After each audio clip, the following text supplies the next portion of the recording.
Hello and welcome to the very first Engage session for EUB102, Education and Society. Our first topic for this semester is childhood and youth. We're working from chapter 6 of Tate's textbook, so make sure that you've read that before attempting these activities. So this week we're focusing on this idea of childhood and youth from a sociological perspective. So we're going to build our sociological understandings of childhood. So we previously might never have considered the idea that these categories of childhood and of youth didn't just sort of come from nowhere, that they have been constructed over time. So we think about how these categories have been constructed. Why does childhood look the way that it does? And why does youth look the way that it does? How did it come to be that way? And what are the implications of that for us as teachers?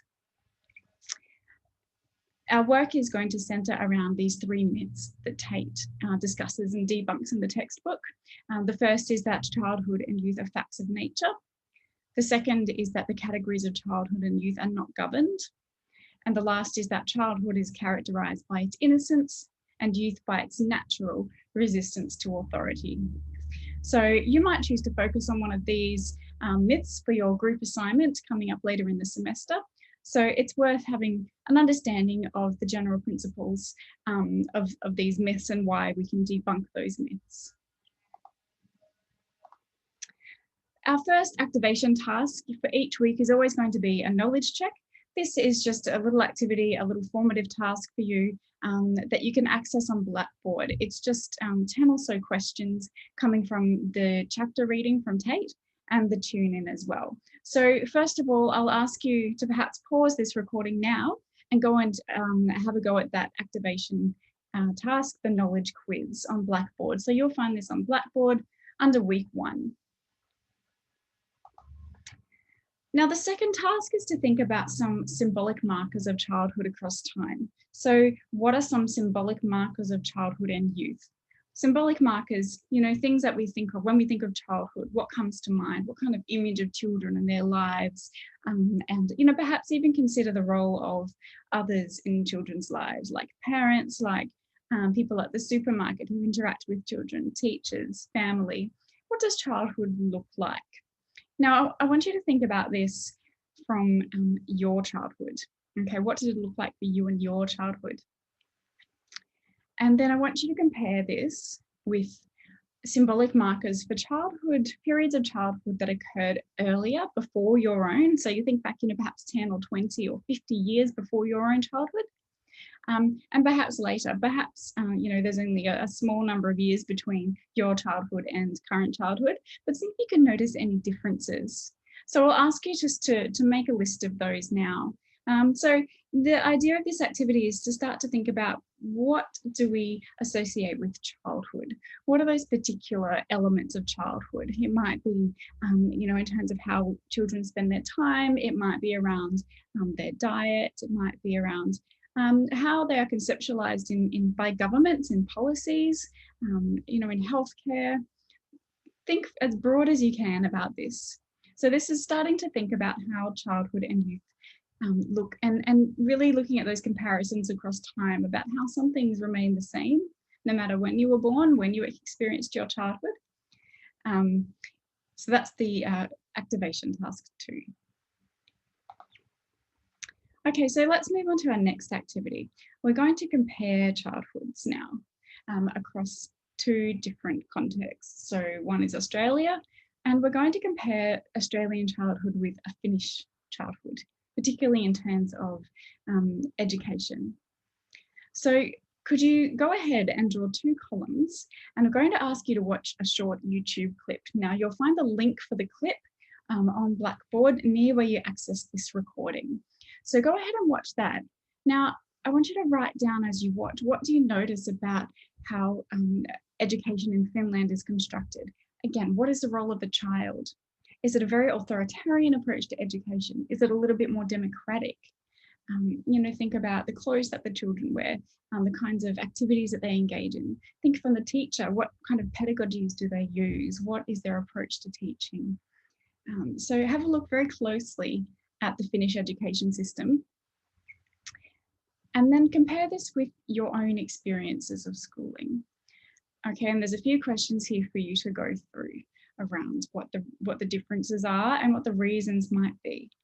Now, this is really important here where we're thinking about the reasons for the differences.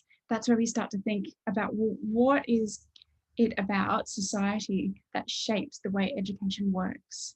So when you go out to be a teacher, you're not just going to be teaching in this vacuum. You're going to be teaching in a particular context that affects exactly everything that you do. So you need to think about social conditions, about economic, cultural, historical, political. How do those things affect the way education looks? So yeah, you can go ahead and make some notes around this.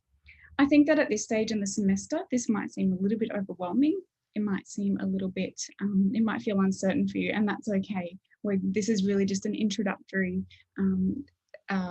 activity for you to start thinking sociologically. And as we work through each topic throughout the semester, I think that you'll find it increasingly easier to answer these kinds of questions. You'll become more confident and comfortable thinking about how social, economic, cultural conditions shape our education system. The next activity relates to these ideas of categories of childhood and youth. Now, Tate talks extensively about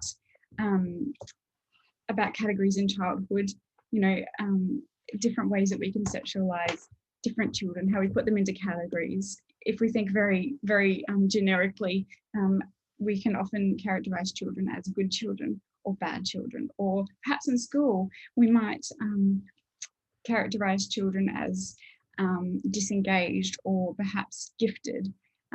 There are so many different ways. So I want you to write down what some categorizations are that you might have noticed, maybe perhaps from your own experience as a student, and what you observed in your own classes.